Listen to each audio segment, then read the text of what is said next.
Podcast, episode number 3. Yeah, what's up, dude? Not much, dude. How are you doing? Good. Uh, Honestly, I wanted to discuss what we're going to talk about first. Okay, cool. So, what was your thoughts? Just riffing?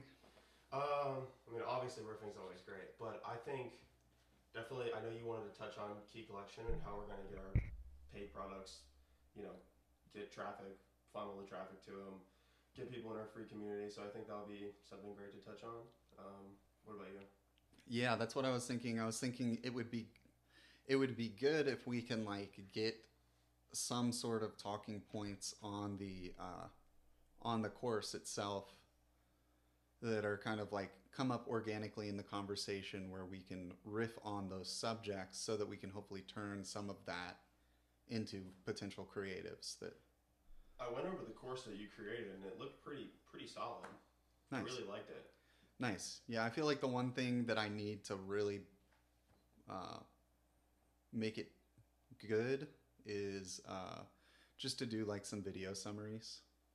Yeah, I think that'd be really powerful. Yeah. I liked the AI imagery. It really captured my eye, made the reading because there's a lot of information to take in Yeah. when you're looking at policies, guidelines, resolutions, how to handle people's, inquiries, questions if the guests are mad. But having the AI imagery was really nice. Yeah. Had some color, some uniqueness. So having some videos would be really cool. Yeah, and I feel like if I can get the videos right, I can potentially remove a lot of the more summary content. Okay. But I tried to basically just help people understand the perspective of, how painful some of these conversations are, and I'm sure it's relating to the avatar essentially, and then showing our perspective of what it can be like when you get it right, Yeah, of just not having to worry as much if you know absolutely. certain things. So yeah, hopefully I can recapture that pretty decently in the videos, and then maybe we can go through them in together and try to cut down as much as possible. Yeah. So I feel like that's probably the one thing that is not super good about the course, is it's just not as concise as it could be. Yeah. But in a lot of cases, I feel like you don't want it to be too concise, because then it's people breeze through it and they're like, oh, okay, well, I'm done. Yeah. But ultimately, the stuff in there is powerful enough that it doesn't really take a ton of time to digest it, learn it, and apply it effectively. Took a 30, 45-minute, period of time to probably go through the first couple of chapters. Okay. And is that after I combine them into one module? I don't believe so, no. Okay. So it's probably a little bit longer now. Yeah, I mean, the resolutions and the reviews one are not super long modules. So that's kind of why, as I started to build them out, I was like, okay, I'm just going to combine them into the other one. Okay. But yeah, now I think it's 5 modules. It's what is it? So cancellations, refunds, resolutions, review removals, alterations. I feel like I might be missing one. Cancellations, refunds. I think that might be it. Yeah, seems pretty solid. Yeah. And some of them are more full modules. Some of them aren't. I think the AI thing could be cool. Oh, the Guru bot? Yeah. Dude, the Guru bot is crazy. That's pretty sweet, right? One thing I realized, though, it sucks because it literally says it has an integration to Monday. Yeah. But I couldn't get it to work. If it had an integration to Monday, that would be so insane. It would be so sick. But it's super weird. You would go do the integration, and then it would only have one board, and then it would force you to pick a board, and it wasn't even all of my active boards. So I was like, I don't even know where it's calling or pulling from. Okay. And some of the boards seem like older boards that I don't even have up anymore. So it was pulling some of your Monday boards. It was pulling something. So I mean, there's some sort of connection there. It just doesn't seem like it's working really quite well. right yet. But yeah, they wanted you to pull a board, and then they want you to pull a group in a board. And so I'm like, well, that would be completely useless, because all of my boards have multiple groups in them.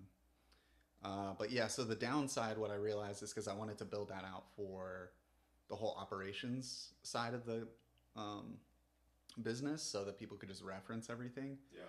The problem is that that stuff, you add to it, you change stuff, and if I'm having to pull a document and then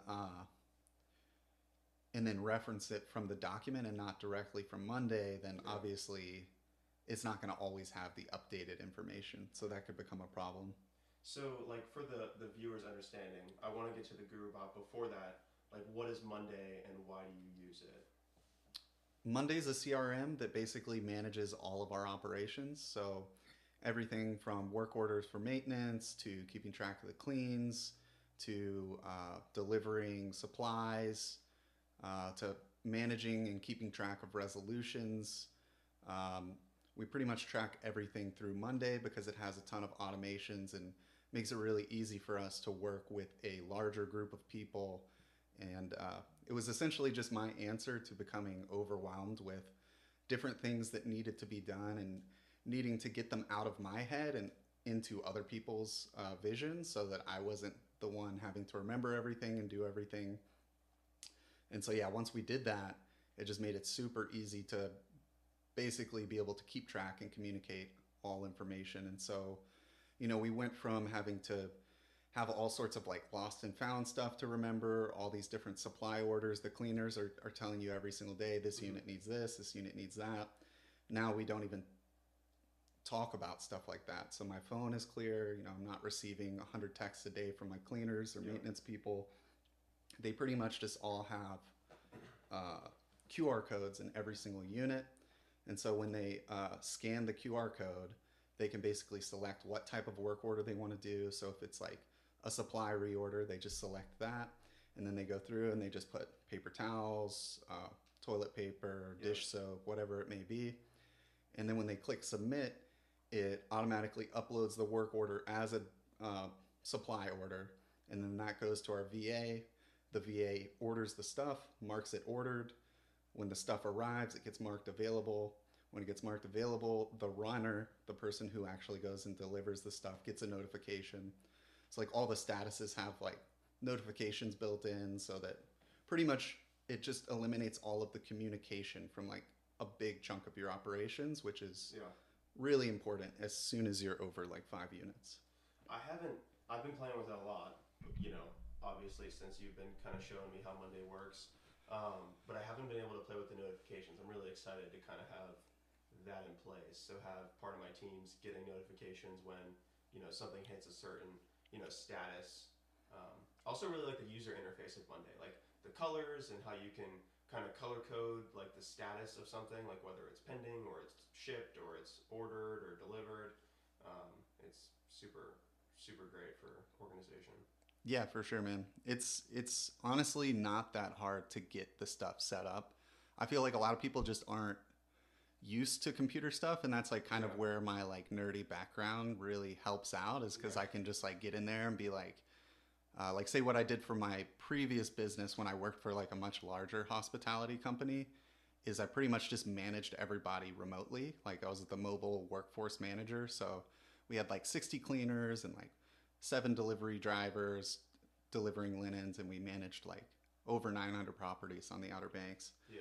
And so we were using this like big enterprise level software, and it was really expensive. And the crazy thing is that there was still all of these things that we wanted to be able to do, all of these like automations and stuff. And that was kind of like when everybody was catching on to like, oh wow, this is how it's going to be in the future. We're going to have these really powerful softwares that are like helping us automate like a ton of administrative tasks and stuff. And so really what the like 2 people above me in the company wanted from me was like to create enough automations to where we could just like cut out like 80% of like the administrative work, because that would save them a ton of money. And now it's just so crazy because they were probably paying, thousands a month for that software. Thousands. Yeah. Holy cow. Yeah. It's like one of those kind of old school, like enterprise, like B2B. Well, because it wasn't, normal back then to have software like that, I'm assuming. Yeah. Yeah. Yeah. And it wasn't one of the things like you can't just like hop in there as like a smaller operation and be like, I want this. Like it's going to be like too expensive. It'd be great. Half your cash flow is gone for the software. Yeah. But say like Monday, it's like $30 per seat per month. So pretty cheap in terms of, being able to automate a lot of stuff. And the crazy thing is with that is it just has this like no code interface where you create the automations. Yeah. And so what I got really good at was being like, I wish I could do this, and I would have to go like figure out ways to like do it. And we had all sorts of like crazy Excel automations and different stuff that I would have to kind of build from scratch that didn't always work that great. Yeah. And I was always like, man, I know the right questions to ask and I know what to look for, but I just wish that I could like code without code, because I'm not like savvy enough. I'm not a programmer. And with this, it's literally just like language-based if-then statements. So in Monday, you're just like, if the status on this type of work order changes to order supplies, then it notifies the VA. Then when the status changes to available, it will notify the runner. Or if the status is uploaded as maintenance, it will notify the maintenance guy. Yeah. Or if it's a resolution, it immediately notifies like all of the kind of like management people. Yeah. So yeah, that's been super helpful. And I mean, there's a lot of other cool stuff you can do with it too. You can set recurring tasks with reminders. So like charging Ring cameras, replacing door batteries. These are all like super common things, super common points of failure where, if one person forgets to mention it or if it just slips, then you end up having like a guest issue. And if you have enough units, and that's happening a lot, it just becomes a big pain. So Yeah. being able to make sure that all of that stuff's getting done without having to directly oversee it, super helpful. Yeah, and then the other thing that's super great about it is it's just a massive database. Yeah, right. So the database part of it is probably, I don't know if I have a favorite part of it, but that's probably one of the most helpful parts, because this isn't necessarily a simple business. We're not, selling a simple product. Like, we're selling vacations within a home. So you're selling an experience inside of a very complex home with lots of moving pieces. So, everything in a home can break, and you kind of need to know everything about the home to be able to effectively fix it. So, washer, all your major appliance make and model numbers. You don't want to have to be going out to the home just to get the make and model number to then go get the replacement part. Yep. Or you don't want your maintenance guy, you don't have to pay your maintenance guy to go out to the house first to go just check to get the maintenance part. And if you don't have in-house teams, that's super pricey for 2 trips.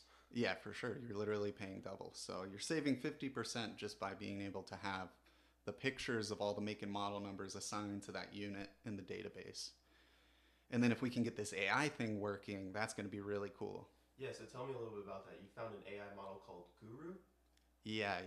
So we're using Guru. I found it initially to get, to basically create a knowledge base chat bot for our students so that they can reference all sorts of scenarios and situations for like refunds, cancellations, so that they wouldn't have to basically read through the course every time they had a question. They could just ask the chatbot, hey, these guests just checked in and they said there's bugs, but our cleaners, took pictures and there clearly wasn't bugs. What do I do? And so the chatbot would just reference that exact scenario and just send it to you versus having to like scroll through the hundreds of scenarios that we have set up. Super cool. So, I mean, most people, if they can use Control F, they can find it pretty quick. But this is even faster. It's literally just as fast as texting something. So I was like, whoa, this is actually really sick as I started to get it to work. Yeah. So I was like, okay, what if I just put my Monday databases in there? Like, can it reference like spreadsheets? And so I exported it from Monday into an Excel sheet. And then I could just be like, hey, what's the like door code for Meadow? And it would just spit it out and be like, hey, does Meadow have a pack and play? Where's that at? And it would just be like, it's in the upper floor king room closet. And That's wicked cool. it could reference all the makes and models, all that stuff. The one thing is just, those databases get updated quite a bit. So I have to figure out how to, I don't know if I could maybe create an automation that automatically updates the spreadsheet in the cloud drive that it's referencing every time there's a change made. That's a possibility. But yeah, still working on that. Hopefully they'll just fix their integration and be able to like pull it, effectively. And there's potentially other CRMs that work. Yeah. Monday's not seeming to work with that particular tool. It's not the only tool that does it either. Yeah. I think it would be really cool to make friends with somebody that is in the AI space, because there are like all these super cool knowledge based AIs that seem like they were doing a really, good job spitting out the right information, but like when it comes to like actually like integrating it and just getting it right past the finish line, it seems like we're maybe a little bit behind in the technology, or maybe we're just not well versed in it. Yeah, I think a lot of it, like, unless you're making your own, a lot of it comes down to APIs, which is just basically how two different interfaces can talk to one another. And so it just comes down to one, can the developer of the knowledge base create enough integrations with different APIs that work for it to be effective? Like, basically, it just comes down to what are the two sources of information. Or like, what's the source of information, and then what's the channel that you're receiving the information. So like, Okay. for example, we use Slack Yep. as our, so they have their own set of APIs and kind of what they can do and what they can't do. And then you have Monday, who also has their own set of APIs and what it can do and what it can't do. Gotcha. And so a lot of times I feel like the limitations that you run into is, it's not necessarily like you need to know how to like program the bot, but it's more like, because all these bots work perfectly when they have the right source of information. It's more like, does Monday have the right APIs, or did they program it right to be able to pull the right information? Yeah. And I'm assuming Monday's been around longer than a lot of these knowledge based chatbots. So I'm probably thinking that they didn't have that in mind when they were creating the APIs. So maybe they're kind of working through those processes right now. Yeah, and there could be other CRMs that are working better. Like that Guru has like a ton of integrations. So it'd be cool to look into that more and see what might work better in the future. But I would be very surprised if there's not, knowledge-based chatbots that can fully hook up to Monday at some point, or they might already exist. It just take time to find them. Do a little bit of time and research. Yeah. Cool. Well, one thing I wanted to ask is, I know you worked for a vacation rental business in the Outer Banks, where you originally lived. Was that your first step into the hospitality business? Yeah. I started with that company. Like, that was pretty much my first job out of school after getting a degree in English, and I thought I was going to be a journalist. Okay. And just didn't really have the like entrepreneurial like vision then. Obviously I wanted to go out and be like a freelance journalist, do my own thing, but I don't think I had like the discipline or drive to really like see it through. So like, I wrote several articles, knew nothing about marketing myself or like growing my brand. I was writing articles about like tech stuff mainly. Cool. So like, virtual reality, AI, like all before it was getting, popular. Were you like submitting these to like newspaper or like companies? Or no, I honestly never got that far. I had kind of like a blog, and then it just never went anywhere. I wrote some cool articles though. That's dope. I wrote an article about how the cartels were using drones to smuggle narcotics across the border. Okay. That was kind of an interesting one. That sounds really interesting. Yeah, they'd use like 30, 40 drones at a time, and like half of them will be dummies and half of them will have like payloads and do all sorts of crazy stuff. Some of them could be like weaponized and stuff like that. Are you serious? Pretty crazy. Yeah. Just have a little care package, a little kilo just hanging from the drone, flying over the border. Something like that, yeah, pretty much. Okay, that's wicked cool. But yeah, so I quickly was like, I just need money. I just wanted money. And, being fresh out of college and not really having any skills and being on the Outer Banks, like the Outer Banks is just kind of like a huge summer gig economy. So like, I'll just get a job cleaning. It was pretty much one of the first jobs I applied to, got accepted. I was like, okay, that's cool. Started cleaning there. Didn't clean for very long. Thankfully, not a huge fan of cleaning. Me neither. Though I do quite a bit of it sometimes. So quickly became a linens delivery driver. So I was just driving a big box truck full of linens, like just bags to the ceiling. and we would just have like delivery routes and go deliver clean linens, pick up dirty linens. We had a big linens processing facility. I honestly wish that I had something like that out here. Um, it would be super nice, even if there was just like a solid service that wasn't super expensive. It'd be wicked cool. It'd be a pretty sweet business out here, honestly. Um, I'm just not sure if the volume was there because the nice thing about the Outer Banks for a business like that is it's 90% of the houses are vacation rentals and they're all right next to each other. Yeah, the infrastructure. It's like the suburbs on the Yeah, beach. it's just a single strip. Yeah.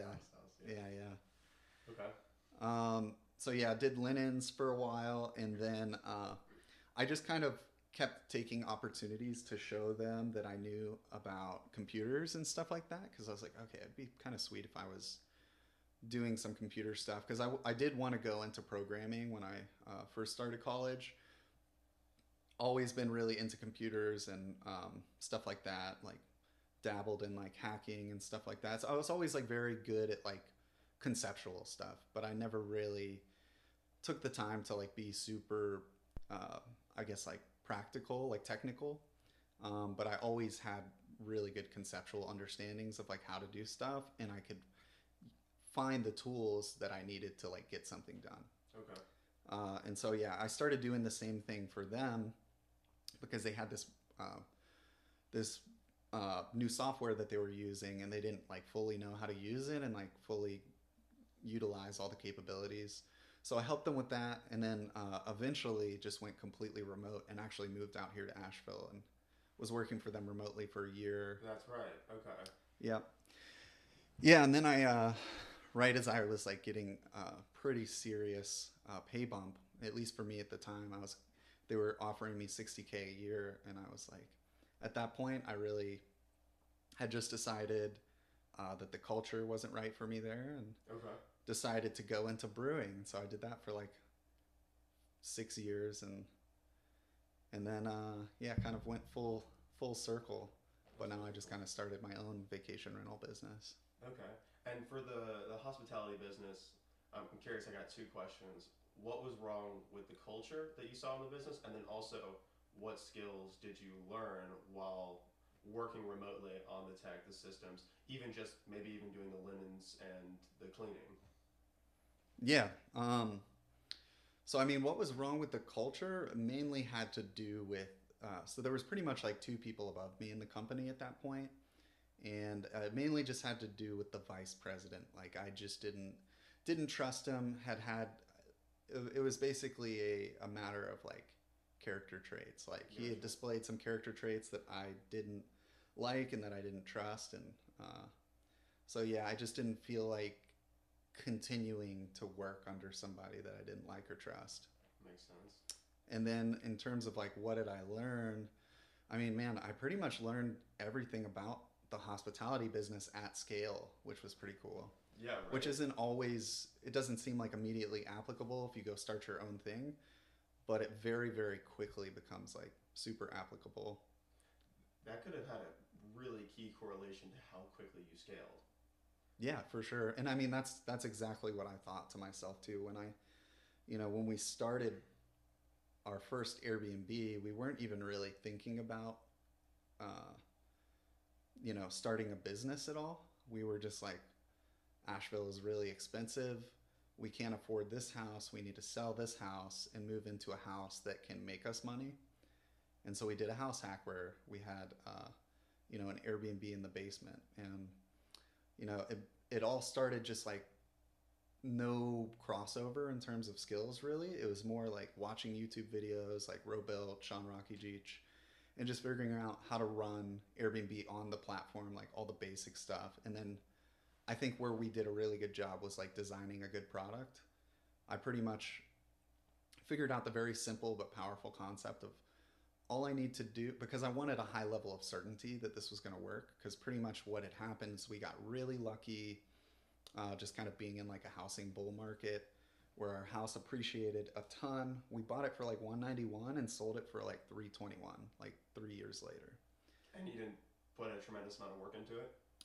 We replaced the roof, and I was like constantly working on it. I completely rebuilt the deck, like redid the like porch ceiling, Did a lot of work to it. Definitely made it look a lot better. Okay.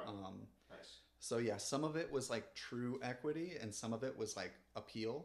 Gotcha. But I think both of those factors, along with just the crazy market, Yep. allowed us to get a pretty sick sell price there. But the problem was is that all the other houses in Asheville went up pretty drastically as well.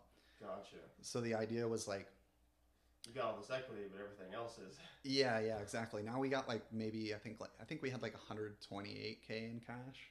And the crazy thing is we only put like I think like 10K into that house starting out. Wow.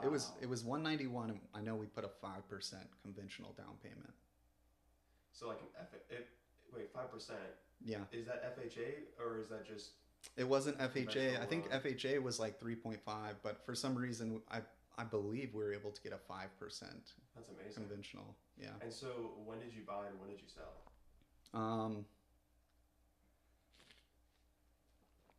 I think we bought in 2018 and then we sold in 2022, I think. Is that right? 20 maybe. Nice. I think that, or it could have been the end of 2021. I think it was late 2021, early 2022 when rates started to go up. So Yeah, it was the summer when we bought the place. I remember. But yeah. Anyways, so we wanted to basically have a high level of certainty that this was going to work, because the housing market, the way it was, we're like, we have 128K in cash. So what's that going to get us? And we quickly realized like not much. And then like all the places we were looking at that would be good candidates, like, because we knew it needed to be successful. Otherwise we were going to be same situation where we just can't even afford the mortgage. yeah. Because turns out brewing doesn't pay that well. So yeah, we were trying to figure out what has a high level of certainty, and we quickly ran through everything in like the 300 to 400 range, and just nothing was a good fit. And so eventually I was looking at stuff like in the like 500 to 600 range, and we found this place that we bought for $588,000. But yeah, we wanted a high level of certainty it was going to work. So I really delved into the product, and the principle that I learned was that if I look at AirDNA, which is the way that you look at other people's revenue to get a rough idea of how much they're making, all I really need to do is look at the people in my neighborhood or in the city that are making what I need to make for it to work, and just make my product equal or better than their product. And that principle has pretty much worked every time for us. And now we're at 19 units, and it's a pretty reliable principle. So we did that, pretty much went all in, had like no cash left over. And yeah, I think we got that. We really went all in, because I think we had the whole place listed within like 3 weeks of moving in. Nice. We've been there for like over 2 years now, and Yeah. I just like yesterday and today finally finished unpacking, because we've just been so busy the last 2 years. Okay. So that feels good. But yeah, we didn't even unpack any of our stuff. We just started building the unit out, Yeah. and yeah, it made $1,000 a week in its first 3 weeks, and our mortgage was maybe like a little over. It's like 41. So, and then utilities, so it's like 3,500. So pretty much made our mortgage in the first 3 weeks. So I was like pretty happy with that. And then revenue all the way till December just kept going up. It was like made 4K in August, made 5K in September, made I think 7.2K in October, maybe like 6K in November, and then like 8K in December. So it's like, holy crap, like we're cash flowing. And at this point we're cleaning it ourselves too. So we're getting all of the cleaning revenue. So we were actually cash flowing for like the first 5 or 6 months, like on average, probably somewhere around like 2,000 to 3,000 per month, which was That's awesome. pretty awesome. Yeah. And so going into buying that house, it sounds like you're able to have a lot of confidence, not only because of your previous experience with the hospitality business, but also the research you did. So looking at AirDNA, comparatives, 1-bedroom homes, what it'll do. But still, like, mentally, like, what did that feel like? Being like, okay, 300 to 400 grand is my price range, and now you're buying a $588,000 house. Oh yeah, it felt crazy. And like the our mortgage agent or mortgage broker wasn't even approving us for that at that point. And I was Okay. like, I just went back to her and was like, what's the absolute maximum? Like, what can we do? Like, is there anything we can do to like optimize the credit scores? What can we do to like increase this more? Because this range isn't working. And she got us approved for pre-approved for this house in particular. And the market was so hot. I knew that I think it was listed for like 575, and so we went 13K over. And yeah, I mean it felt super sketchy. And yeah, I mean we honestly I had no idea what I was doing. It felt super sketchy. We were offering 13K over, and we were also offering 20K in due diligence, which was pretty crazy. That's nutty. Because if the house doesn't appraise for, say, 588, then I'm essentially going to have to pay the balance, like the difference of whatever it didn't appraise for, Yeah. in additional cash, which we didn't have. So essentially, what would have happened if it didn't appraise is that we would have potentially just like lost 20K. You know, if we can't get through the due diligence and we put up 20K, which seems like an unreasonable amount, but it was an unreasonable market at the time. So yeah, that was the first like I guess gamble where things worked out. Where I wasn't even sleeping until the appraisal came in. I And could believe that. yeah, because I had no money at the time. But yeah, the appraisal came in like 622, so we ended up like appreciating, over 20K, or like somewhere around like 30K above our purchase price, which was pretty sweet. So that was like the first like mental hurdle to get through, and then at that point, yeah, I feel like at that point after you take a risk like that, it just kind of like makes it a little easier to just like push forward. And so we're just like, okay, well now we're in here, and if we don't make this work like right now, then we're gonna bleed out on the mortgage. And so we just worked really hard, got everything listed, went above and beyond with the like product, and yeah, and it all worked out great. And then we were just like, okay, well, let's just repeat this as many times as possible. Yeah. That's awesome. And then that's quickly where I started to see the crossover from having the hospitality job come into play, because it's like once you get to 3 or 4 units, you're like, oh man, like this is a lot to manage. And that's where I started thinking, oh well, how did we do it back then? And like I've pretty much been able to we do everything in our company that company was doing at scale, but like way cheaper and more efficient and honestly better. Yeah. And that's probably a lot of it's probably because the tools are better now. Yeah. But a lot of it's also just because I like had the presence of mind and the experience to be like, well, it could be like this. We're doing it like this right now, but it could be much better, and this is how we could do it. So that definitely helped a lot.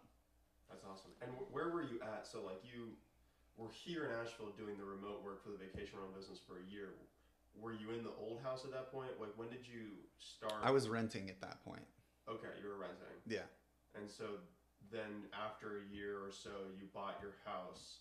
It appreciated a bunch. And so when did you start your brewing job? The brewing job, I think I started that in like 2017. Okay. Yeah, so pretty much we were renting and moving around like pretty much every year, and rent prices were just going up, up, up. And another element that kind of probably pushed us towards Airbnb is I actually learned about all the homestay ordinances in Asheville, like organically, because we found a place that actually was rented to us by our good friend Rodrigo, who I did not know at the time. Nice. But yeah, there's this place for rent on Chun's Cove, and it was pretty sweet. It had like stone floors, granite countertops, a big deck, and a killer view of like Chun's Cove, like tunnel side. And I had never been in a place like that, even like renting before. So I was like, this is crazy good, and it was only $1,000 a month, and rent was just going. It was getting way higher. Yeah. When we first moved here, our place was $500 a month, if you can believe that. Holy cow! For But like a 1-bedroom. yeah, that was a while back. Though. 2017. No, I lived in Asheville for a long time before Okay. moving back to the Outer Banks and doing the hospitality job. Gotcha. But yeah, anyways, the whole stipulation with the that rental was it was $1,000, all utilities included. So I was like, this is killer deal. Like this is the coolest place we've ever lived in. It's the cheapest price we'll ever get. We should lock this in. And he was like, but you're going to have to operate as the homestay operator because there's an Airbnb upstairs. According to the ordinances here, there needs to be a registered homestay operator that lives in the unit with the guests at all times with an adjoining door. And, the completely separate units. There's basically a door that stays locked and a hallway, another door at the top that stays locked. And, so we were like, okay, yeah, we'll do that. And I would admit it was like a pain sometimes living below, just like you are right now, living below an Airbnb. You hear all the footsteps and stuff. People want to be loud sometimes. But overall, it was a great experience. And we were even able to clean it to get our rent down. So, nice. Yeah, sometimes we're only paying like $400 or $500 a month in rent. And so I was like, yeah, this is a sweet deal. But eventually, I think what happened is he wasn't very good at managing it. And so I don't think I was calculating it out. And I was like, this thing could be making, 5 or 6K a month. And now I know I could probably have it making, like 10K a month. Because it's on Chuns. Yeah. But I think realistically, he wasn't making very much. I don't think he knew how to do it. And I think it was very stressful for him because there's so many moving pieces. He was, and this isn't Rodrigo, by the way. Rodrigo was the homestay operator and the landlord was his friend. Okay. I thought you were talking about Rodrigo. Okay. Yeah, so he was living there and acting as the homestay operator, but it just wasn't really his cup of tea, and he was like ready to move on. Gotcha. But he was basically doing the due diligence of going and finding his replacement. Okay. And so that's how he found us. Nice. So yeah, the landlord, I don't think wanted to be running that for much longer, and so I think he either wanted to just rent the whole thing long term or sell it. I don't know what he ended up doing with that. We should look that up on the MLS though. Should definitely circle back to that guy. Yeah. But yeah, that's how I met Rodrigo, which ended up opening a lot of doors for me because once I figured out the whole Airbnb thing and started scaling, I very quickly started to try and find other people in the real estate space. And at that point, I really thought of Airbnb as more of like a real estate thing than a business thing. So I started going to like all the real estate meetups and stuff like that. Yeah. And then I realized Rodrigo runs the real estate meetups. And so that was pretty cool. And I was like, hey, do you remember me? And he totally did. Yeah. So that was pretty sweet. And he's, referred me a lot of sweet clients and opened a lot of doors for me. So very grateful for that.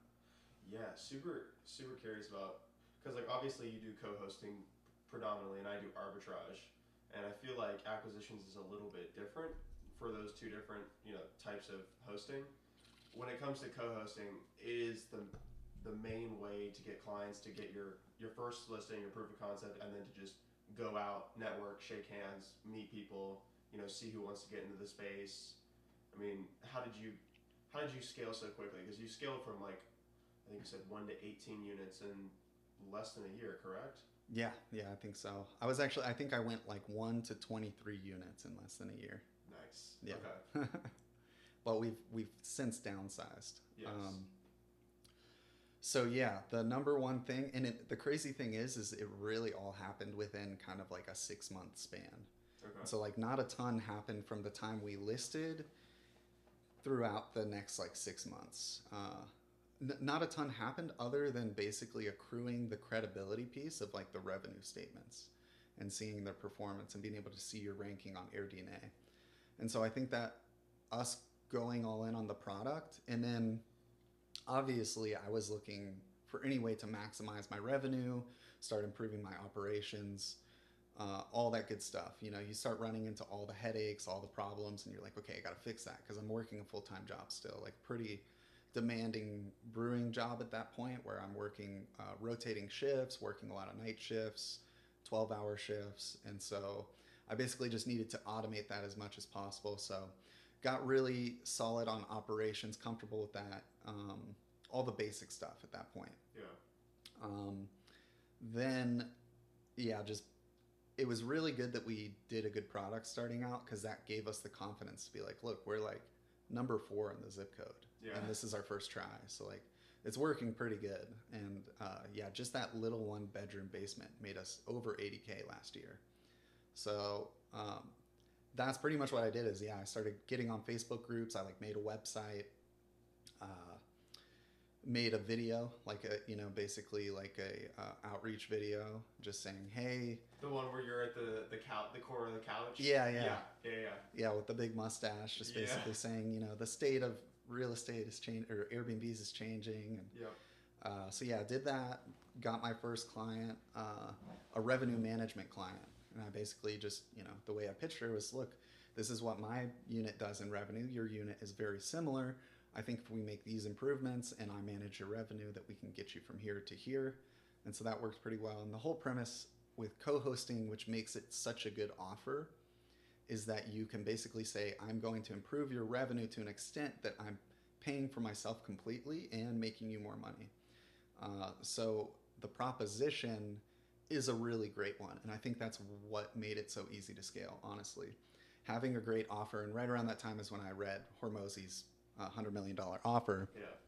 And what I realized is like, wow, the co-hosting proposition is an amazing offer, because in almost all cases of prospects that you would actually choose to take on as a client, you should be able to improve their revenue by 25% or more, and you're charging 20%. Yeah. So it's free to them. You're literally telling them, hey, you're going to make more money. I'm free. And you're not going to have to do anything anymore. So that became a really strong pitch, right?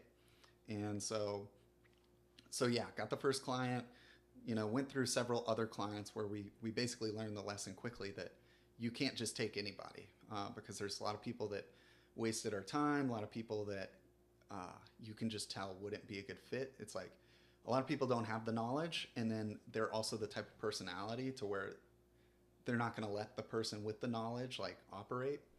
And so we had a couple things like that, and pretty much every interaction we'd make rules for ourselves. And I think that helped us scale a lot too, is basically whether it was a prospect that we didn't choose or whether it was a prospect we did choose and we went through the process with them, was identifying things that you're going to make rules for and stick to them.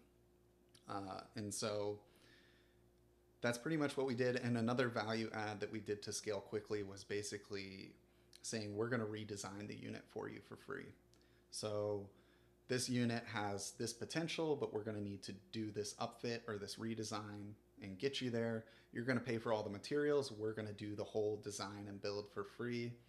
And then we list it, and it does really well. Nice. And so that's pretty much how it worked. Is I finally got a couple more clients from there. And then it just started exploding, because they were pretty much all connected in the real estate groups. And so great thing about real estate groups is a lot of people who own real estate. Real estate is where you put short-term rentals in. So that worked out well. A lot of the clients I was getting at that point had at least 2 listings, or they might have 3, or they might be actively adding more. And even at one point I had a friend who had 6 listings who I took on for revenue management. Nice. And so yeah, that all just kind of like snowballed super quickly. And then we kind of had a consolidation period of like trying to make sure that everything that it was in the portfolio was, 1, a good fit, and 2, was like adhering to all of our rules that we had set for ourselves to basically make sure we have a high quality of life as well. And yeah, now it's pretty awesome. Now we get paid to design the units, and we design some of the top performing units out here. Some of those badass units. Yeah. So, cool. Well, what about you, man? I feel like we just went through my whole story. Where did you get started? Like, or actually, take me back further. Like, so, you went to school here in Asheville, right? Yeah. So I pretty much grew up here in Nashville. I moved here when I was 6. I was born in South Florida, and then I moved up here. Grew up, went to school all over. Irby Jones, public school, then private school, then public school and high school. And then I just kind of moved around a bunch. Were you in public school for high school? Yeah. So I was in public school my elementary years up until like 3rd grade. And then like they like thought I was smart or something, so they gave me tuition or a Sick. scholarship to go to Carolina Day School. So I went there from like third grade to eighth grade, and then they were like, "Do you want to come to high school?" And I was a horrible kid. I was like literally every classroom. Like they created in school suspension because of me and my Oh friend wow, group. you're setting precedents. Oh, dude, setting tons of precedences. So they invited me to go to high school for like with a crazy scholarship. I'm like, this is like I don't know why. So I was like, no, I'm okay. Oh no. So I went to public school and really didn't do a bunch of productive stuff with my time. And I actually didn't go to the same high school for more than a year. Oh wow, really? Was your family moving around or? Yeah. So I went to high school. Like my freshman year, I went to Asheville High. I was living here with my dad, and then my sophomore year, my mom kidnapped me and took me to the coast. Okay. So I lived with my mom for a year in some military town. Did online school, online Christian school, Okay. and then basically, there's an issue between my mom and my dad, obviously, and we had to go to court. Long story short, my dad won the case, and then So she really kidnapped you. she showed up at my door with my big Uncle Dan and was like, "We gotta go," and I was like, "Okay." I'm sure that was definitely difficult, man. Having to move all around and Yeah, having kind of that drama between your parents. yeah, for sure. Yeah, I think looking back on it, I have understood why my mom chose to make that decision, and so I have apologized to her for a lot of the things that I did. I mean, after my dad got me back and I came back to Asheville, my junior year I went to high school at Reynolds. I'm back in public school. I didn't like talk to my mom for like a year or two. Just chose to just not talk to her. Um, but yeah, I mean, it was difficult, but I feel like I've got a good relationship with both my parents now, which is Good, man. awesome. So Yeah, that sounds like it was a bit of a wild ride for you starting out. it was definitely a little bit of a wild ride. But the cool thing is my senior year. So like I said, never went to the same high school for more than 2 years. So I come back to Asheville. I go to Reynolds my junior year, and then my senior year, I get to go play soccer in Serbia, Europe, and then I think it was Cali, South Colombia.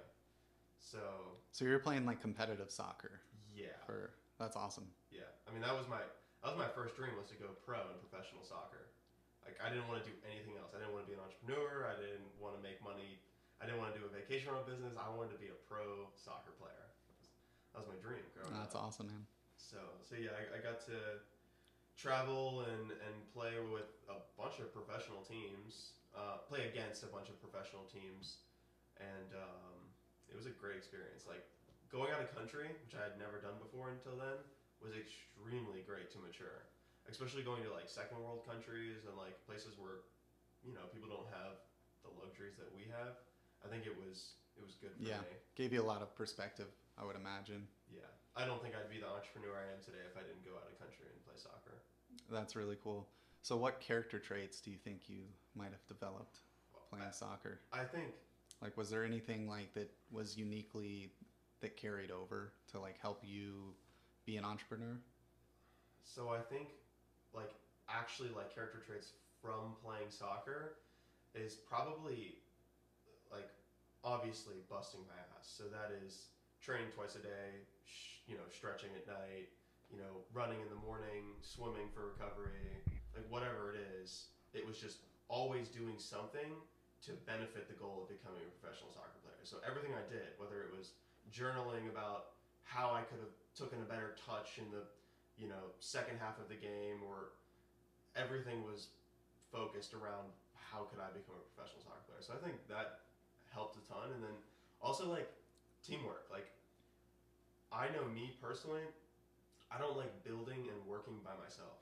I just personally don't.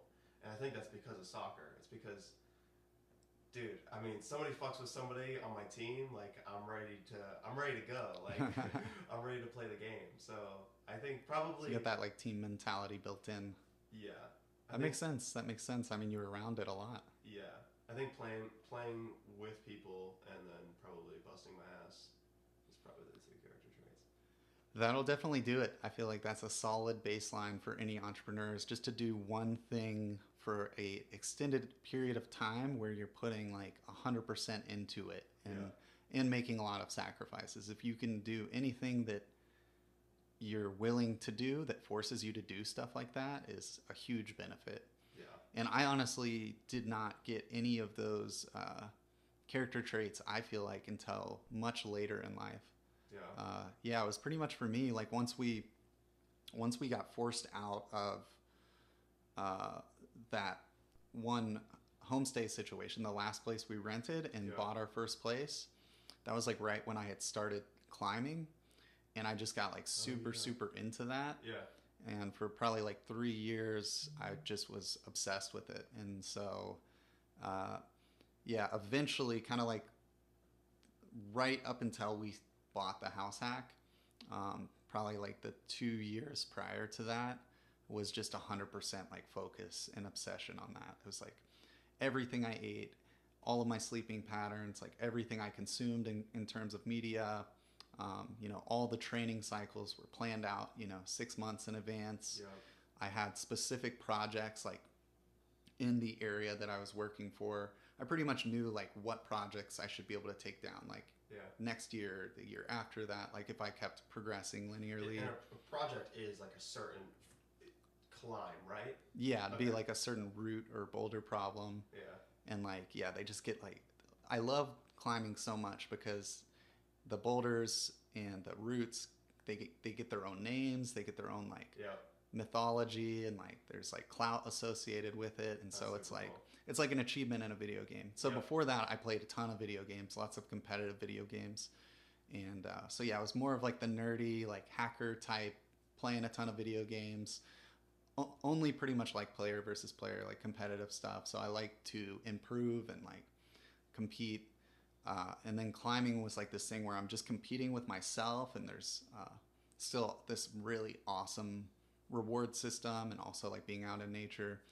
And that's when I started to realize I was optimizing so much stuff in my life that it just so often felt like it was my work that was like the bottleneck. It was the work was the constraint. And so I'd keep like looking back at that and be like, man, it was really awesome. Like I've done great in brewing, and this is like what I chose to do is like my passion career, but it kept feeling like it was the constraint at a certain point. I was like, okay, well this is interrupting this sleep cycle or this training cycle, or it's just not making me enough money to go take the trips I want to take. And so then that's when I really started to kind of like set my sights on that. And thankfully I had kind of like built up these character traits and kind of the skills of self-discipline to start looking at my job and my income through that same lens. Dude, I feel like one of the biggest parts about being an entrepreneur is like, and maybe even the actual business that you build is the thing, but it's to have the freedom to have everything be working towards that thing that you love, whether it's a sport, rock climbing or soccer, whether it's your family, or whether it's, brewing, or maybe it is the business that you end up falling in love with, but having the freedom to like go to bed at this certain time, wake up at this certain time, eat these types of food, take the time to shop for the correct food, take the time to, journal every night, or just get one step closer to, getting the job done or getting that goal conquered. Yeah, 100%, man. I think it's really all about the freedom. Like, you could say it's about the money, but the money really is just freedom. So the money is just going to allow you to design the life that you'd like to live. And it's been really awesome because at this point I've not had a job for probably like 14 or 15 months. And, I work every day. I could set days off if I wanted to, but I'd rather not, honestly. But yeah, I do get to pick my schedule, and I like that quite a bit. Like, I can pretty much wake up at 4 a.m. and work until 7 a.m. and get more work done than most people get done in a day. And then I can go, for a run with my dog, and then do a little workout session, and be ready for... How's that been going? Getting the exercise in every day? It's been going good. Yeah. Oh yeah. Yeah, and I would say you can have it all, but not all at once. That's Yeah. something I learned from my Yeah. training for climbing. You know, Yeah. it's like, do I want endurance or do I want strength? Do I want to climb boulders right now? Do I want to do routes? Do I want to be good at it all at once? Of course, but you know, if you're training strength specifically to reach milestones in strength, your endurance is probably not going to be at its peak, and vice versa. So yeah, I think one thing I've done over the past couple of years is focus on the business over climbing and over my kind of like personal fitness. And now I'm kind of returning in the cycle where I've kind of made myself enough money and gotten comfortable enough to be like, I'm making time for this now. And so that's ultimately what I feel like business will get you eventually, if it works out for you, is you might have periods, extended periods of imbalance, but eventually the goal is to be able to return to a place where you can design every part of where you want to invest your attention, energy, and time, and you're able to do that. Whereas like most W-2 jobs don't allow you to have that control and balance. Yeah, absolutely. So yeah, what happened with you after the soccer thing? Oh, so I pretty much I really tried to become a professional player overseas for about a year and a half, and then I suffered a concussion in one of my matches, and I had been How did that happen? I somebody was taking the ball, I think close to the box, so they were getting within range to take a shot or at least to put a dangerous cross in. They were like at the corner of the box, and I basically slid in front of them and hit the ball out of bounds, but he fell and basically kneed me in the back of the head. Oh man. Pretty hard. Jeez. Played the rest of the game. I was fine, but then God. but then when I went home, made a couple phone calls that I didn't remember, and I was feeling pretty like hot, like I was like overheating, and I got pretty like ill, like sick, and so I made a couple of phone calls to my parents, like throughout the week because I had a concussion, I couldn't play, I was ill, I was like sick, I had a fever, and everything was like pretty messed up, but I had been reading a lot of books, so like Rich Dad Poor Dad, The Chimp Paradox, like a lot of books that were really like pushing me to become an entrepreneur. And I basically told my dad, I was like, hey, I think I'm ready to come home. And I think it was kind of a really hard thing to do because I had been wanting to be a professional soccer player since I was 3. Since I was shooting balls at coolers that me and my dad would set up in the yard as goals and play against. But I didn't feel like my purpose was over, so I basically came home. I wish my team good luck, and a lot of my friends got professional contracts and fucking are killing it right now in Europe and That's Colombia awesome. and Argentina. Shout out to them; they're awesome. Do you stay in touch? I do stay in touch. Nice. They're really busy people, and I get to talk to them sometimes, but for the most part, they're in their own lane too, just like I am. So, but I stay in touch for sure. But I come home and I try everything, So I'm trying foreign exchange trading. I'm trying social media marketing. I'm basically trying stocks. I'm trying every way possible to make money as an entrepreneur because I've read these books. I understand now that how your brain works and how it's possible to become financially free. My dad's a jeweler, and An awesome jeweler. a really awesome jeweler, and I helped him with his social media business. So like his TikTok page, his Instagram, basically everything, getting it set up and going, and that was great. But yeah, so I did that for about a year. Stocks, a little bit of everything. Social media marketing for my dad. Did any of that stuff pop off? I grew his TikTok to 1,100 followers, That's pretty awesome. but besides that, I didn't see a ton of success. And I worked every day on it, but I mean, he lost his Instagram. Like some hacker took it, and Oh. he had like 20K followers. Oh no, dude. So I helped him like build it back up to like 4K or 5K, which is just like re-promoting, reaching out to old people. I remember I ran a free like a gift campaign. So I basically said, hey, everyone that follows us, I'll be the first. I don't know how many followers it was, X amount of followers. I'm gonna be sending you a package, with a nice note and some free stones. My dad had this huge tray of stones, so I remember I'd spend all hours of the night basically packaging and sealing up crystals and mailing them off to people and thanking them for following us and telling them to tell their friends to follow us. So I saw a little bit of success, but not a ton. Um, What about with the trading? Nothing with the trading. I mean, I tried being successful using like funded accounts. So being Well, able you to, could get funded then. So yeah. you pass the challenges. I have never passed the challenges. I did one funded account. I tried to do one challenge, and basically the challenge is if you can hit their quota, their percentage, then they'll give you a funded account. They'll let you trade with, instead of your own money, like I think it was like 100 grand to start. Um, it's a genius business model. It's literally like pay us $500 up front. Most people aren't successful at trading, so Most people blow the account in like 5 minutes. yeah. So either they get $500 and then we blow a fake account that we didn't spend any of their money on, or we actually pass the trade and they're like, okay, you're pretty legit. Here's money to actually trade with. I did it pretty religiously, but I never saw any huge success. Um,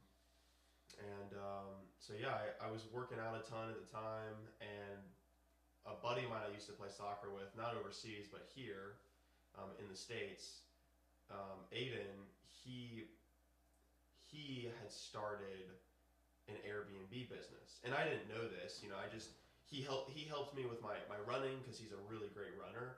I didn't know that. Oh, dude, like sub 5 minute miles, like Oh my god. 4 minute, like 30, like That's insane, dude. dude, he was a bat out of hell his freshman year of high school. That's so crazy. I am not a huge fan of running. Yeah. I guess I do it quite a bit, but I'm not like I like staying in that like lower level kind of like cardio zone. As soon as I push up into that higher zone, I'm just like in pain. Yeah. I don't like it, but I respect people who can do that.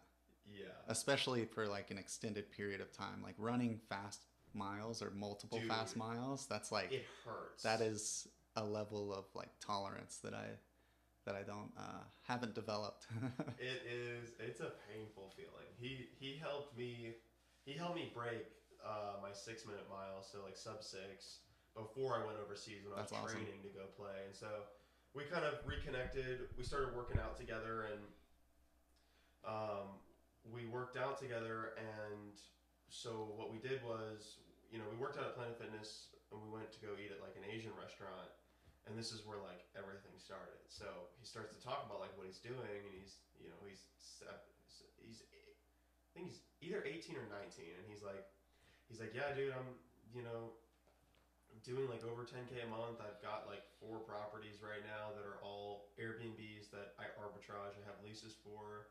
My mom's been helping me set them up, and we've just been pretty much crushing it. And I'm like, dude, like, I've been reading Rich Dad Poor Dad. I love real estate. I really would, love to learn. Like, I'm really here for the ride. I don't really know what I'm doing right now. I've tried all these things. And so we just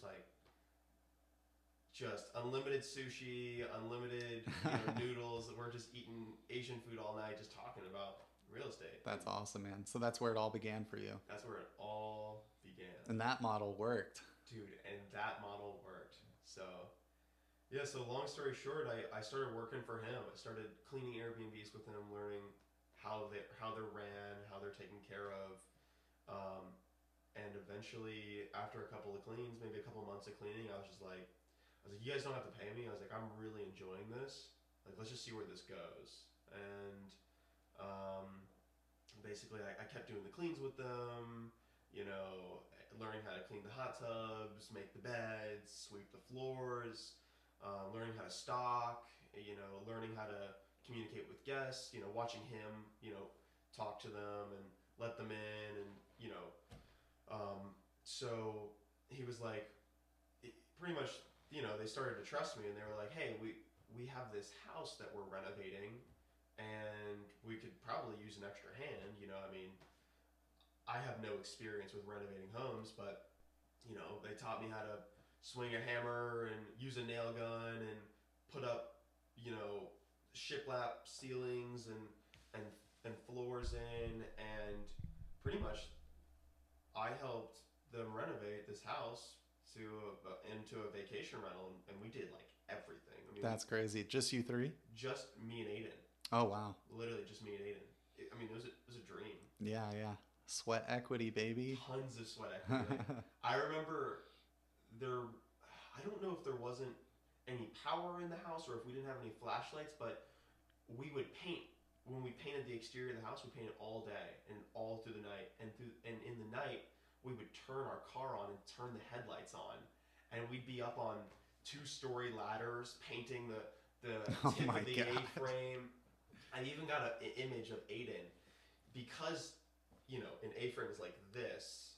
You know, the tip is like 3.5 stories tall. Yeah. So he climbed up onto the roof and sat on the edge of the A-frame, and he literally looked over and painted. Oh my God. He painted the last little bits of it. But yeah, dude. No fear. No fear. No fear. I wouldn't do that shit. I hate heights. I was like, no. But basically, like every hour of the day I spent working with him, and it was a dream. It was like, I honestly think it was probably the funnest summer of my life, and I had a ton of fun, crazy summers. That summer was fucking awesome, and that's just how I got into the business. That's how I started. Oh, that's awesome, man. So yeah, a little bit of my origin story. Yeah, for sure. Well, you know, I said a little bit about co-hosting. Why don't you tell me, you know, how do you scale at Arbitrage? Yeah, so definitely, if we're going to be talking about arbitrage, I really liked how you talked about crafting an offer that people, you know, feel stupid saying no to. Shout out to Alex Ramosi, the GOAT. And co-hosting has those offers that you can craft, and they also have them in arbitrage. They're a little bit different, obviously, because the person that you're serving isn't the same avatar, but essentially you're going to these homeowners and you're saying, hey, listen, I understand, look, your property's vacant at the moment. You know, I understand the average life expectancy for a long-term renter is 1 to 2 years, maybe 3 if you get a good tenant, and you're having to come in there and repaint, you know, refloor, you know, redo the baseboards, you know, fix any appliance issues. You know, how would you like it if I were to sign a lease for you for as long as you're comfortable with, and I'll furnish it and make it an Airbnb, and you will never have to worry about it. I'll obviously call you when there's an issue with your roof or your HVAC or something that's your job. But when it comes to toilets, you know, anything that's within my realm, you know, a light fixture, light bulbs, whatever it is, I'll take care of it. I'll pretty much manage the property. But obviously, I'm going to want to make a profit of it because I'm paying for the furniture. I'm going to furnish it. I'm gonna list it on Airbnb. And they really like that idea. You know, I'm gonna have cleaners in there, professional cleaners, 3 to 4 times a week. So the house won't be lived in. It'll be in spotless condition. I'll have handyman on staff. So that's kind of the pitch for Airbnb arbitrage, which is, I mean, literally the only reason people say no to is just because it's new. You know, they're not used to it. They're not comfortable with it. So obviously, as you get better at pitching it, more confident, they're more willing to say yes. Yeah, it's a great pitch, honestly. I mean, I'm going to pay you the same amount of money that any other tenant was going to, but I'm going to remove all the major pain points and all the major like bleeds in terms of revenue loss that you get through general wear and tear and like minor maintenance and all that stuff. So I'm essentially saving you a bunch of money and time. And then, yeah, that's a great scalable pitch. And as long as you can be profitable doing that, you can continue to scale that.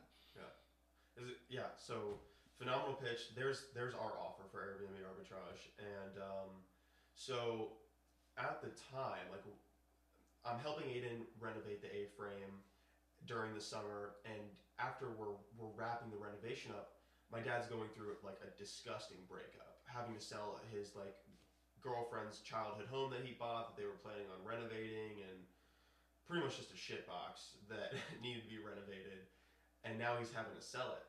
So Aiden's mom was a realtor for 20 years, and I said, "Hey, Dad," I said, "I'll help you sell this property. I'll get it taken care of. You don't have to deal with any of the family. I'll do all the closing. I'll make sure everything is buttoned up with the help of Aiden and Lisa.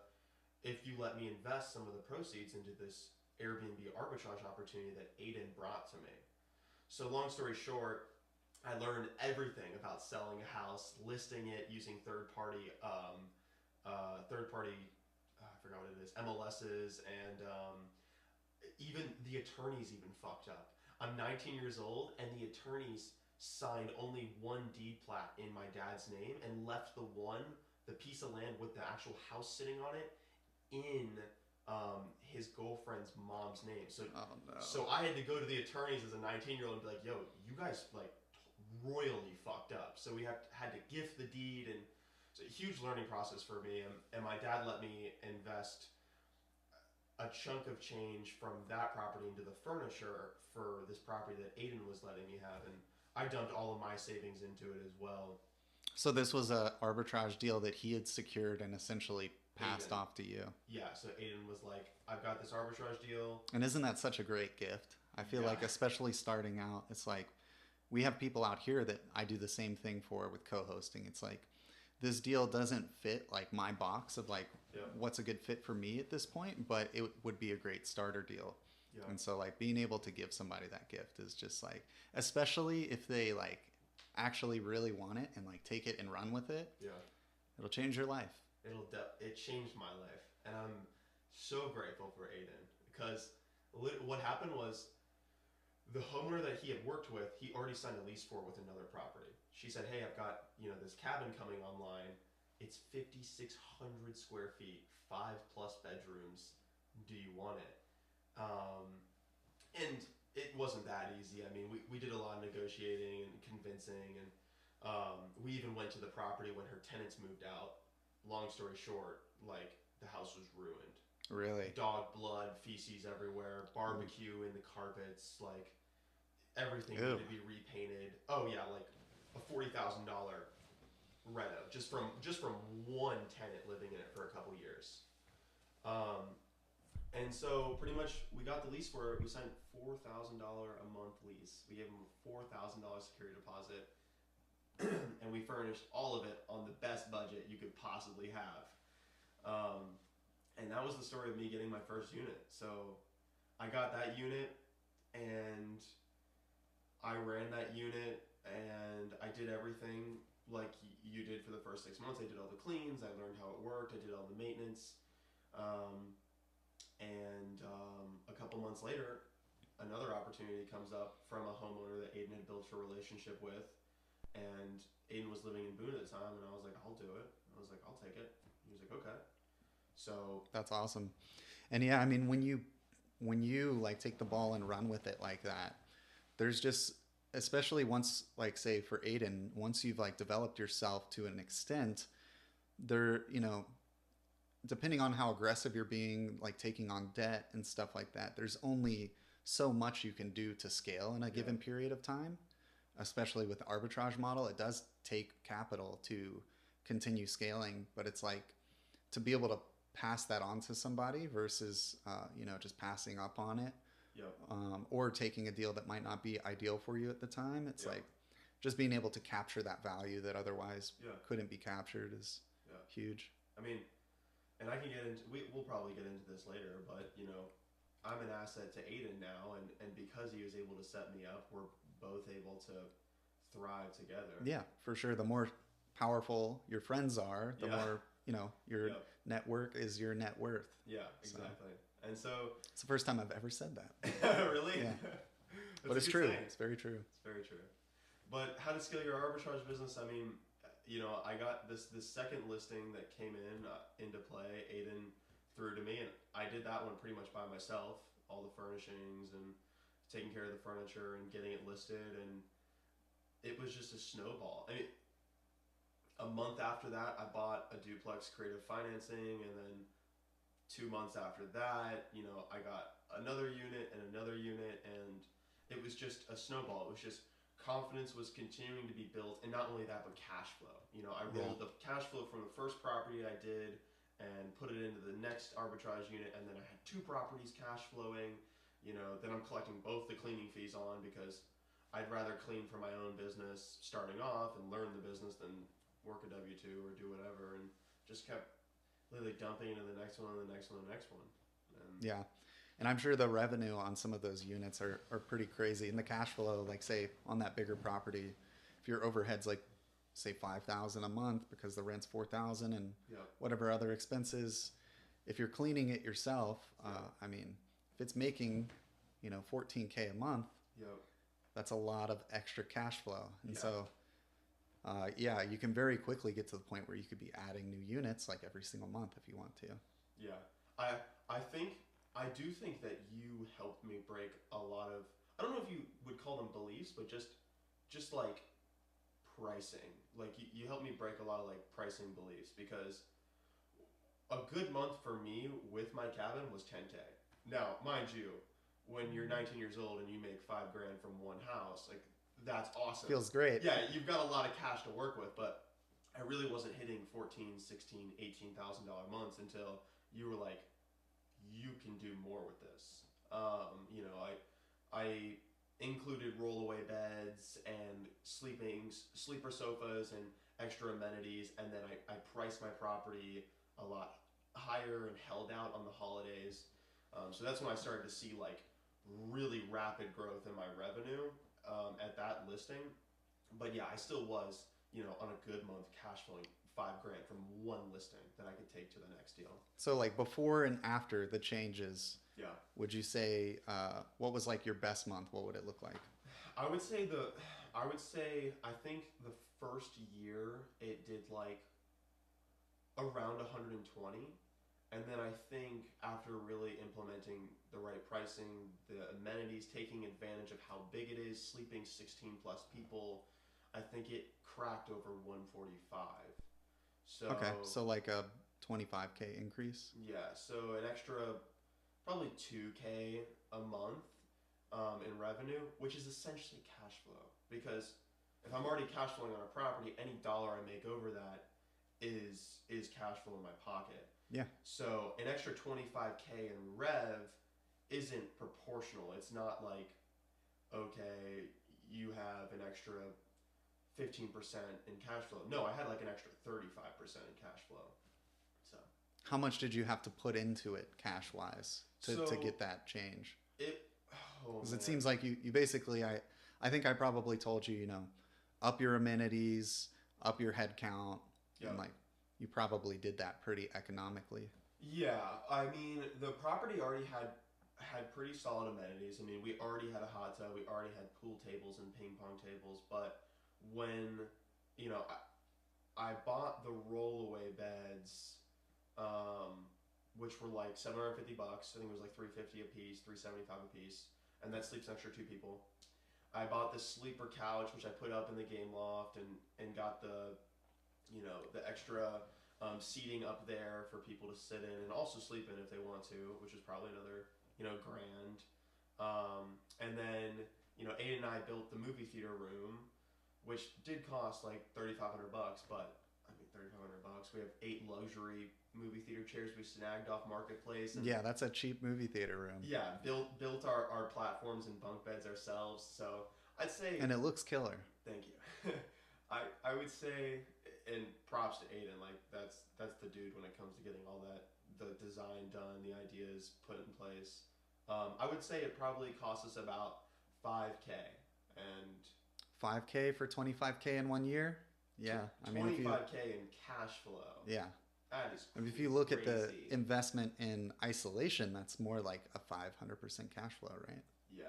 And honestly, or 500% cash on cash. I think it did more than 145. So like 25K like minimum. Yeah. Yeah, and honestly, I think that property, you haven't had it changed for a full year. I don't believe. Have you? Has it been a full year?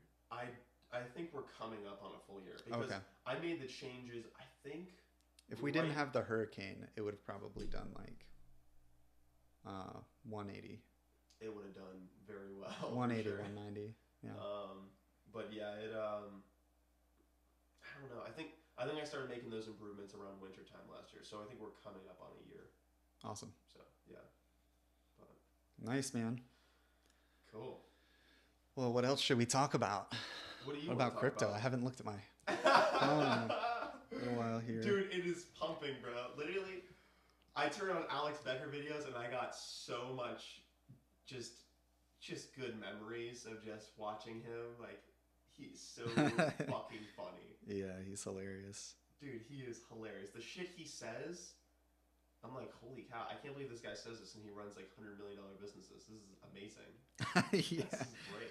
He says what he wants to say. Dude. He's just a comedian, dude. He's hilarious. He's awesome.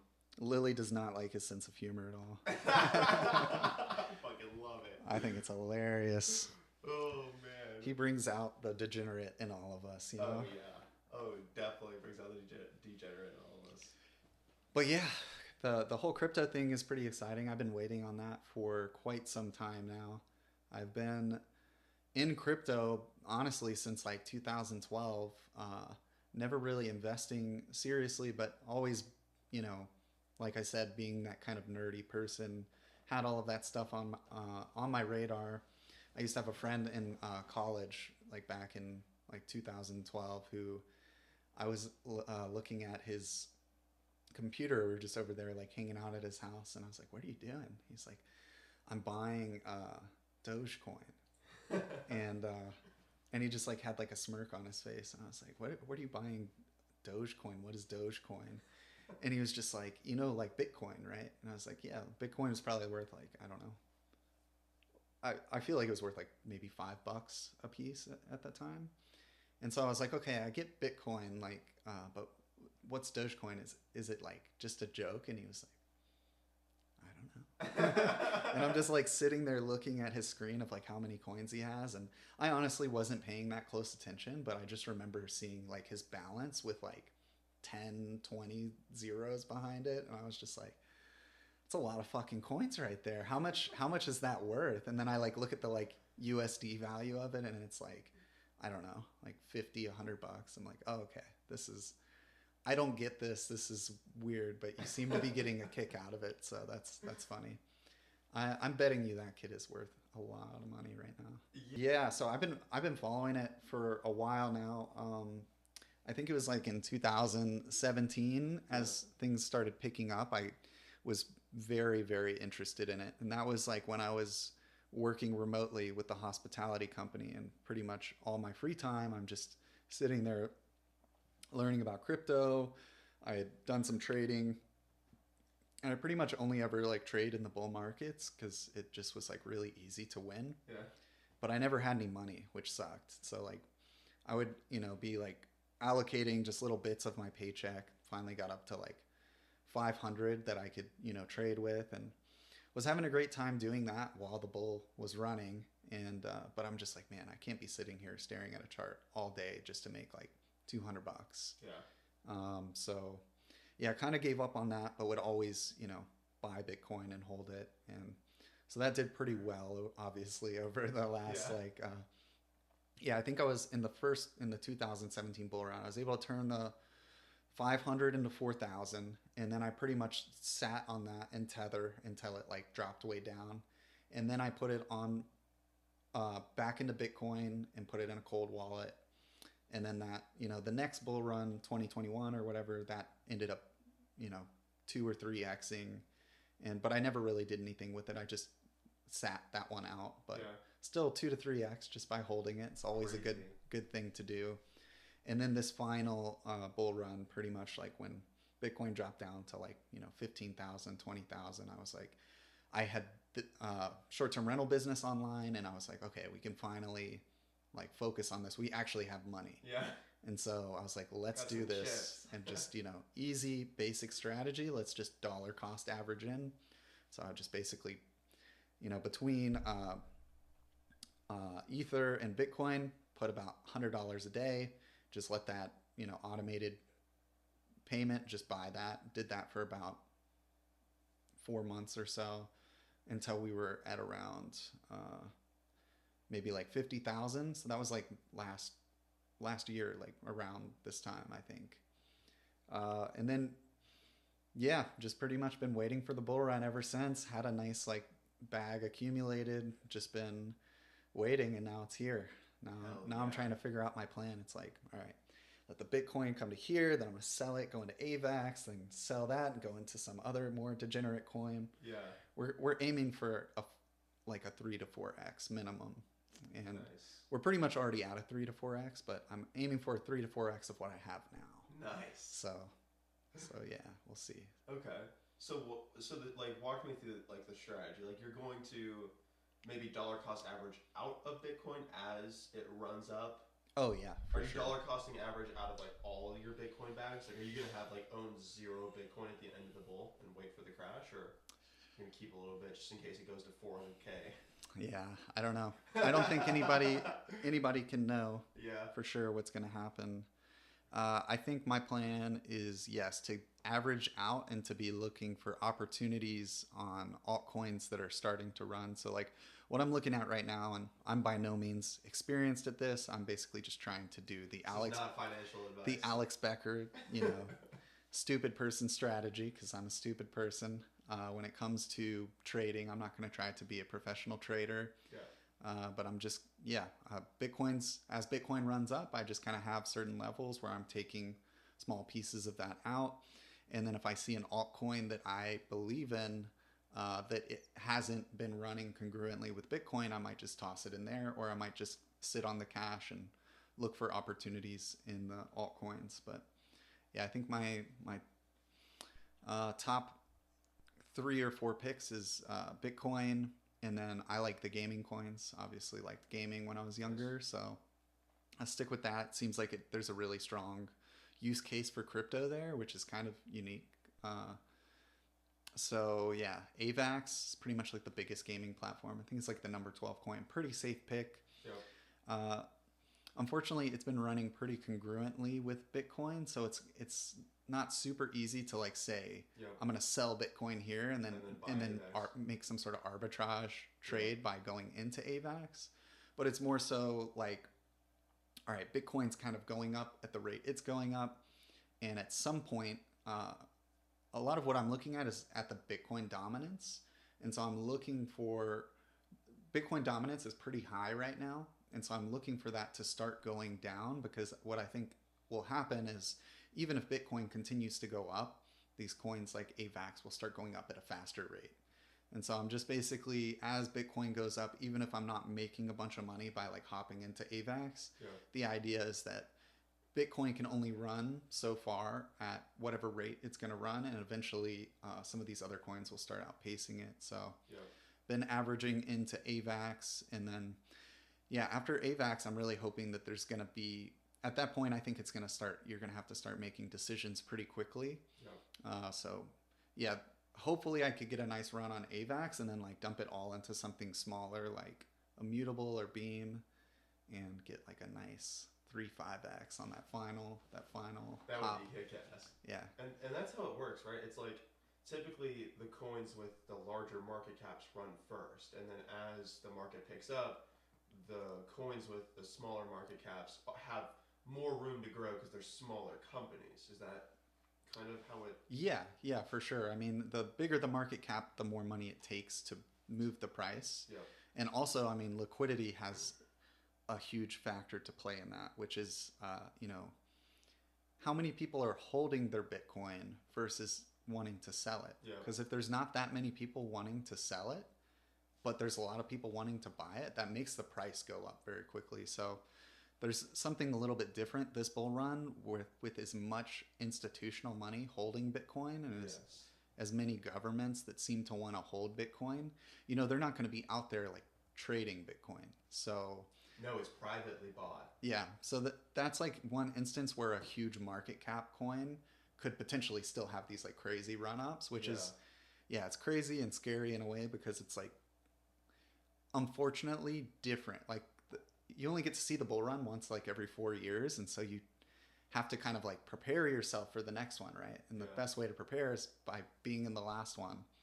And this one's just, everyone's a little bit different, and so you have to like learn new things and make different judgments each time. But so yeah, that's a scary thing for me, is like getting out of Bitcoin and trying to do the normal thing where there's basically like waves. It'll be like, you know, Bitcoin runs, then ETH runs, and so if you time it right, you can kind of hop into each one all the way down into these like really small degenerate market cap coins. And if there's enough of a frenzy, it's pretty much just like, which one hasn't pumped yet? Let's just buy that one. And then I don't recommend doing that,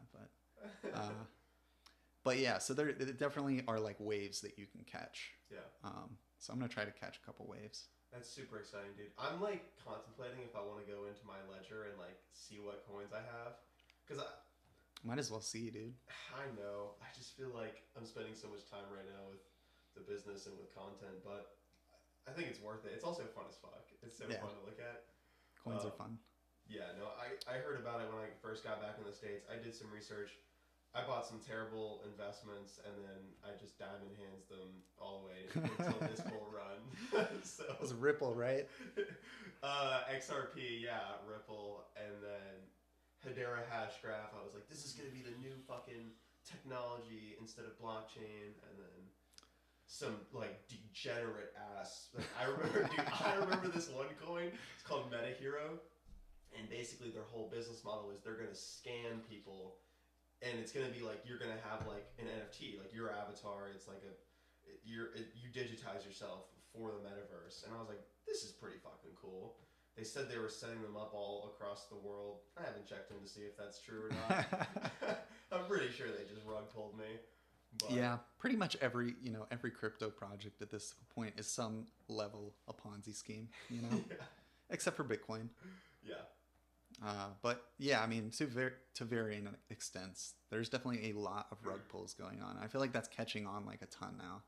Like that, I mean, it's like a viable way to commit fraud and get rich in a way that is like harder to get caught. So it's like, ah, shit, we weren't able to fucking.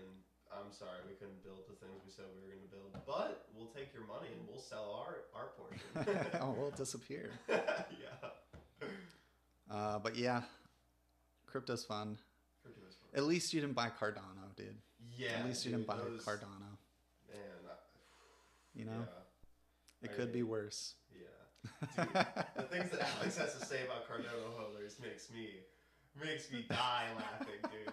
He used to talk trash about Cardano holders like... So funny, dude. Like he just never stopped. The bull run, yeah. Never stopped, dude. They just like struck a chord with him, and he's like,